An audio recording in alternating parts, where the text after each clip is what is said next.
Bonjour Pascal et bonjour à tous. Le programme continue sur le 95.8 avec un nouvel invité. C'est aujourd'hui la journée mondiale de la maladie de Verneuil. À cette occasion, nous accueillons Hélène Rénal, présidente de l'association Solidarité Verneuil. L'occasion également de parler de l'opération Les Chemins de Verneuil qui consiste en un tour de France des principales capitales régionales. Hélène Rénal, bonjour. Bonjour. Merci d'être avec nous aujourd'hui sur Radio Mont-Vent. Ouais. Merci de m'avoir invité. Alors, est-ce que vous pouvez tout d'abord nous présenter votre association, nous rappeler son rôle? Alors, la Solidarité Verneuil est une association qui existe depuis 10 ans maintenant. On fête nos 10 ans cette année, donc ça commence à faire pas mal. Et notre objectif, c'est de faire connaître la maladie de Verneuil au plus grand nombre. C'est d'orienter les malades vers des médecins compétents, parce que malheureusement, c'est une maladie qui est peu connue, donc c'est un peu compliqué de trouver un médecin près de chez soi. Ça va être aussi de leur donner des espaces d'échange aux malades, de leur permettre d'échanger entre eux, soit sur des astuces, des combines, des adresses de médecins, justement, mais surtout pouvoir s'exprimer, parce que c'est une maladie qui est assez invalidante et qui pose pas mal de problèmes psychosociaux. Les malades sont souvent isolés et le fait de se retrouver entre malades, ça fait du bien tout simplement. Et ça permet, voilà, c'est un petit pas vers se prendre en charge soi-même et puis retrouver un petit peu de l'énergie pour continuer malgré cette pathologie. Quelques précisions peut-être justement sur la maladie de Verneuil.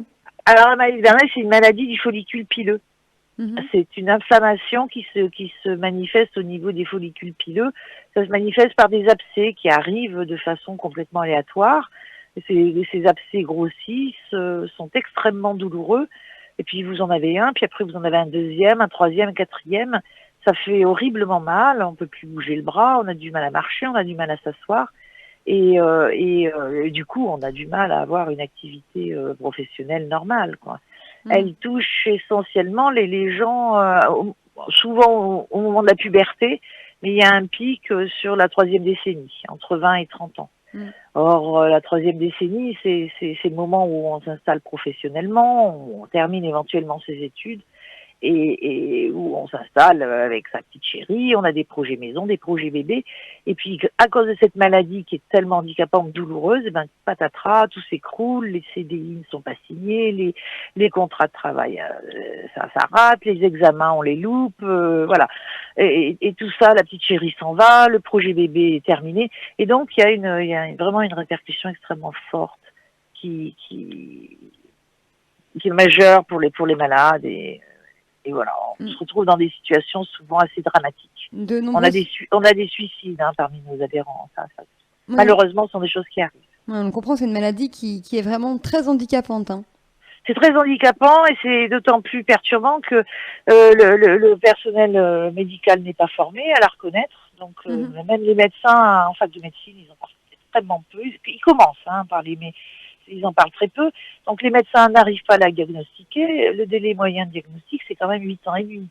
Et c'est un délai moyen. Ça veut dire qu'il y en a, ils ont de la chance, ils vont être diagnostiqués tout de suite.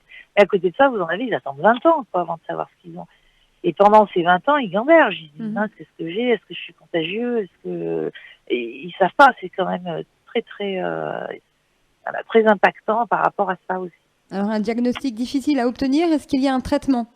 Alors justement, une fois que le diagnostic est posé, on se dit chouette, je sais enfin ce que j'ai, quoi. Ouais, non, parce qu'en fait, il n'y a pas de traitement derrière, parce qu'on connaît pas le mécanisme de cette pathologie, et quand on connaît pas le mécanisme d'une pathologie, on peut pas la soigner, quoi. On n'arrive pas à trouver les substances, on n'arrive pas à trouver quel est le marqueur commun entre tous ces patients, et donc du coup, ne sachant pas à quoi on a affaire, voilà, on donne des antibiotiques par-ci, par-là, il y en a qui marchent plus ou moins bien, mais bon, on n'a pas de traitement vraiment défini. Le rôle de votre association, j'imagine, c'est de peut-être essayer de faire avancer la recherche sur ces maladies? Aussi, bien sûr. Là, en faisant avec notre opération Les Chemins de Verneuil, on touche bien sûr le grand public, mais aussi on a parfois des médecins, des pharmaciens qui viennent nous voir sur le stand. Et ça nous permet aussi de toucher aussi le personnel médical et les sensibiliser pour qu'ils se regroupent. On travaille avec une association de médecins qui s'appelle le Réseau Verneuil.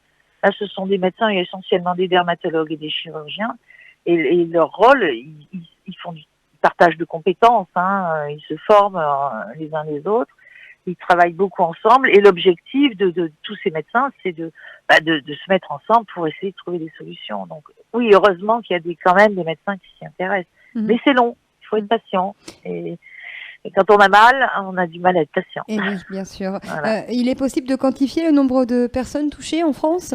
Le chiffre officiel, mais il est certainement sous-évalué, parce que ça concerne les gens diagnostiqués, ça représenterait 1% de la population.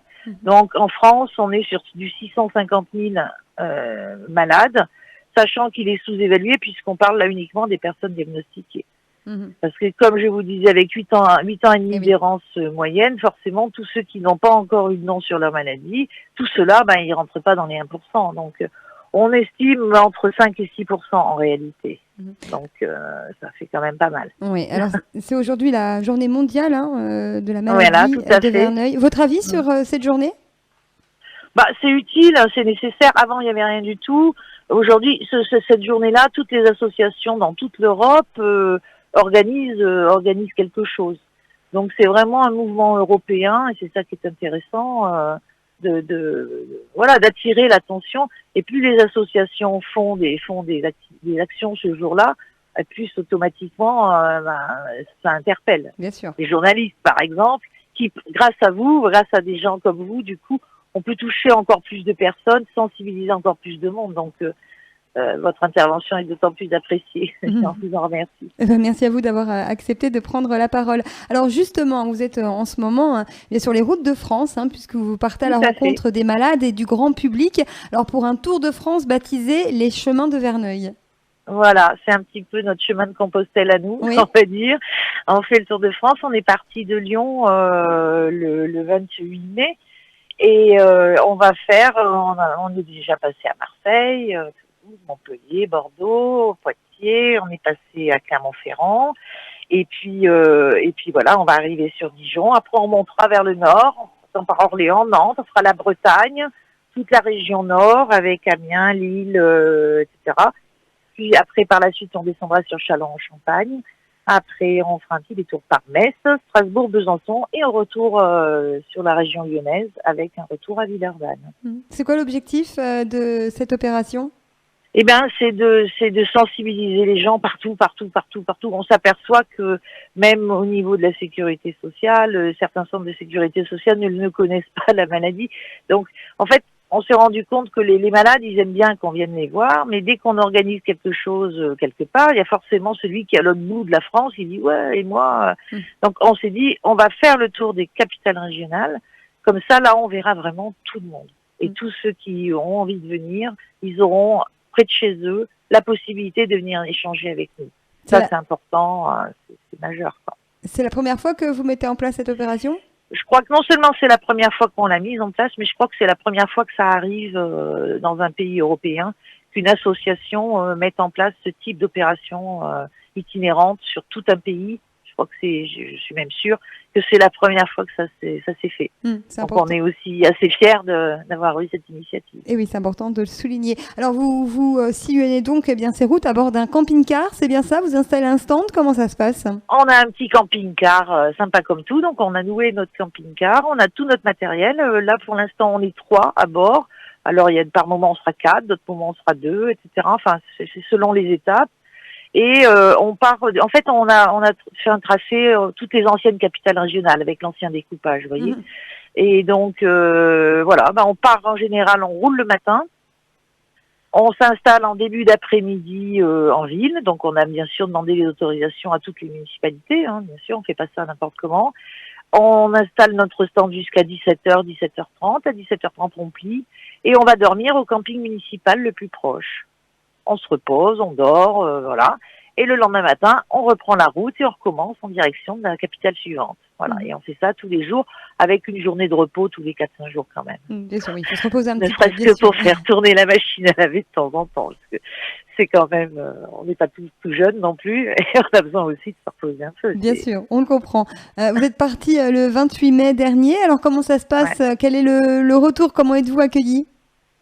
Eh bien, on est très très bien accueillis. Mais déjà en amont, quand j'ai organisé le projet, quand j'ai envoyé mon projet aux municipalités, j'ai été surprise de voir vraiment toutes les municipalités ont joué le jeu, toutes, absolument toutes. Donc vraiment, j'ai trouvé un très très bon accueil auprès des municipalités. Et sur place, quand on arrive avec notre camion, bon alors il y en a certains ils passent à côté parce que ça les intéresse pas forcément. Mais en règle générale, ouais, les gens s'arrêtent, les gens sont curieux de voir ce qui se passe. On a nos drapeaux, on a nos voilà, on distribue des stylos billes, on parle de la maladie. C'est très chaleureux. Et on achète une carte postale par capitale régionale, une carte postale, vous savez, avec le nom de la ville écrit en travers, là, c'est carte postale qui sont toujours. Et à la fin de notre périple, eh ben, on aura un tableau avec les cartes postales signées par tous les gens qui sont venus nous voir de toutes ces capitales régionales. Voilà. Alors du coup, vous serez bien donc demain, vendredi 7 juin, à Dijon pour la 8e étape. À Dijon, ça sera place de la République. C'est une place qui est pas mal parce qu'il y a les 2 tramways là qui passent. Donc on sera place de la République à Dijon et moi j'ai hâte d'être à Dijon parce que j'ai fait des études à Dijon et c'est une ville que j'affectionne particulièrement. Donc j'ai vraiment hâte d'y être.